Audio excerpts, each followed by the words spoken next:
For a long time, this hidden force has been pursuing their own goals and undermining the security of the Luofu. Backing down now will only encourage them to further endanger the peace here. The Ten Lords Commission will support your decision with everything we have, General. Dan Heng and Ling Sha, I'll need both of you to accompany me on this challenging journey. Well, it's part of my responsibilities as the Cauldron Master. So, where would you like to start, General? Let's start with those Borisin disguised as Foxians.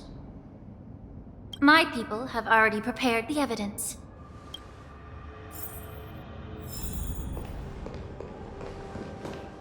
According to Lieutenant Yenqing's report, he stumbled upon a few suspicious Foxians at Stargazer Navalia. After following them, he discovered that they were actually Borisin in disguise. This is one of the bodies. Looking at him now, it's hard to imagine how he transformed into a Foxian. My alchemists detected some complex ingredients in his remains, which might explain how these Borisin were able to disguise themselves as Foxians. Simply put, Foxians and Borisin share a common ancestry. Although they look completely different now, there isn't much genetic difference between them. This medicine allows Borisin to temporarily change their shape into that of Foxians. So, in other words, if they stop taking the medicine, their true form will soon be revealed?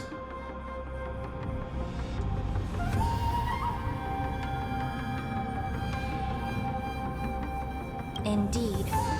This means that these Borisin have a steady supply of the medicine within the Luofu. The disciples of Sanctus Medicus. Looks like the Alchemy Commission is involved once again.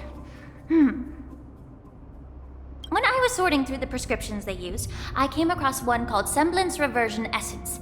It's designed to help those disciples suppress signs of their Mara-struck forms and maintain their normal appearance. When I compared it to the medicine found in the Borisin's body... They're one and the same, aren't they? The medicinal properties and ingredients may differ, but the principle remains the same. Since ancient times, the Borisin have always sought to have more powerful bodies, regarding the Foxians as weaklings. Yet, in order to save their warhead, they were willing to disguise themselves as Foxians. If these infiltrators rely on the medicine to maintain their disguise, then following this lead in our investigation seems prudent. Please follow me. Here we are. According to the judge, this area is not yet under control, so we should proceed cautiously. I've captured the nature of the medicine in my sensor. By following the medicinal fumes, we should be able to retrace the steps of the disguised Borisin.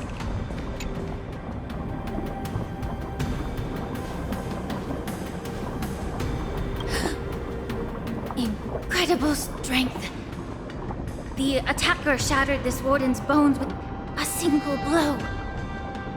Such brute strength is not something an ordinary Borisin possesses. This is likely the work of Hura. If I may be so bold to ask, is this Borisin truly that formidable?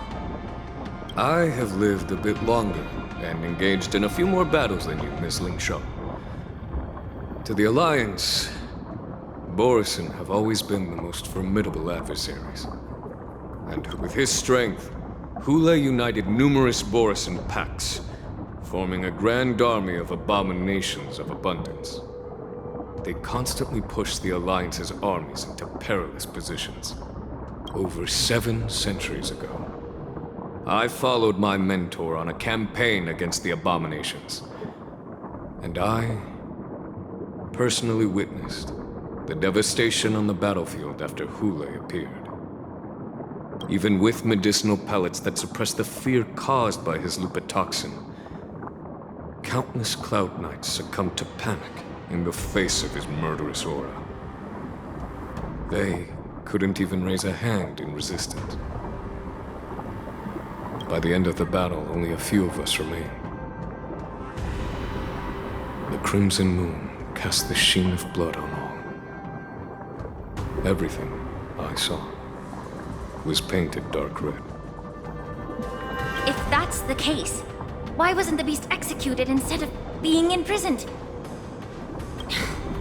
On the Xianzhou Jumi, the judges cast those unforgivable and nearly immortal abominations of abundance into the eternal flames of the stars, reducing them to ashes. Their so-called immortality is just a facade. I mean, nothing can truly defy death, can it? I just don't understand why the Luofu kept this tumor for so long, leading to the terrible situation we're facing now. But I guess I understand. The people of the Luofu are known for their kindness. Even when faced with the malignant tumor within the Alchemy Commission, they couldn't bring themselves to cut it out.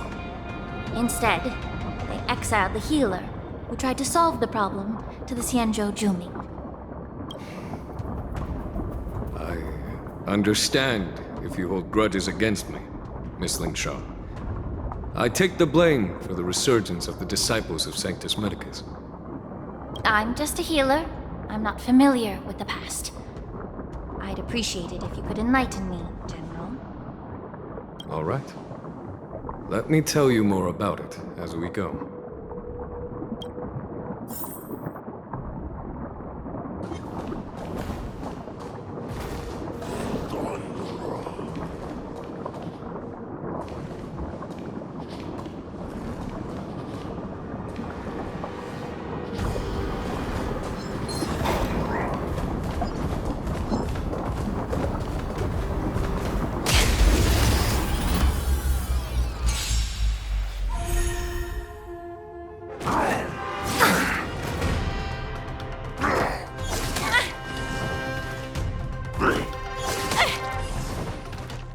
Please, allow me to purge the root of this problem. Both body and mind must be pure. Is that... Pity, you chose the wrong enemy. You've arrived, huh? Let's kick things off with you! Oh!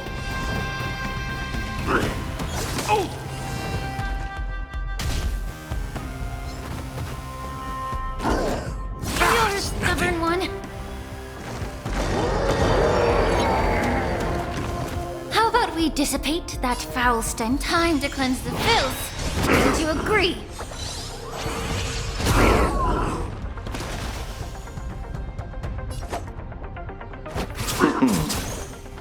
Enemy targets detected.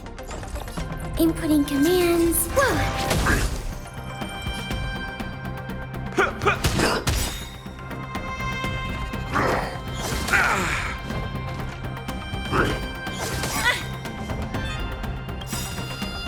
The truth burns clear as a flame. Everything in this world is merely fleeting.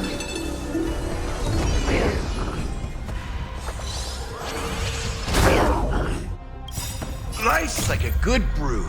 Full my friends. Indulge yourself.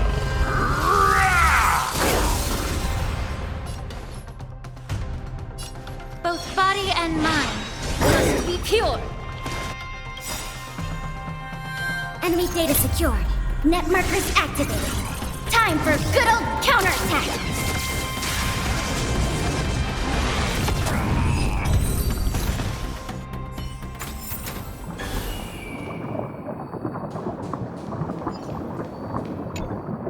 Did this Cloud Knight also take the medicine?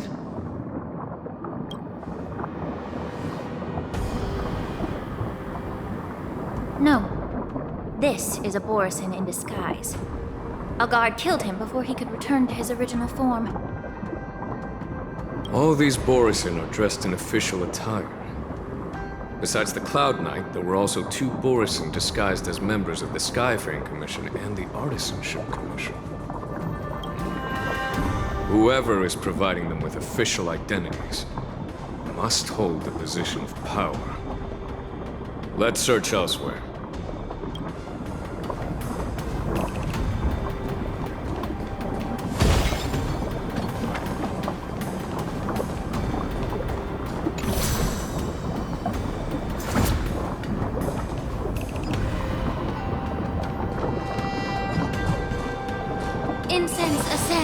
entwined with ethereal clouds.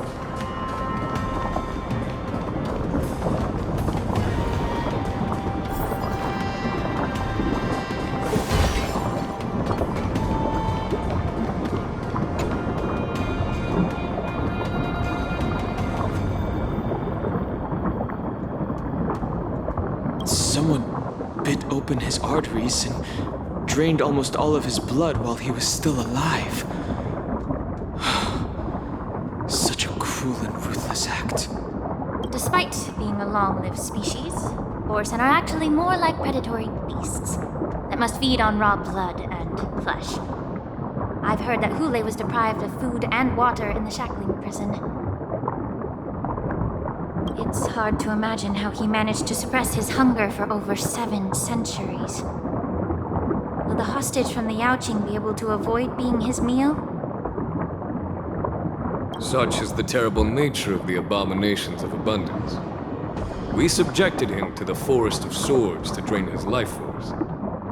But in the end, his punishment turned into a test of our patience. Just like you said, Miss Linshaw.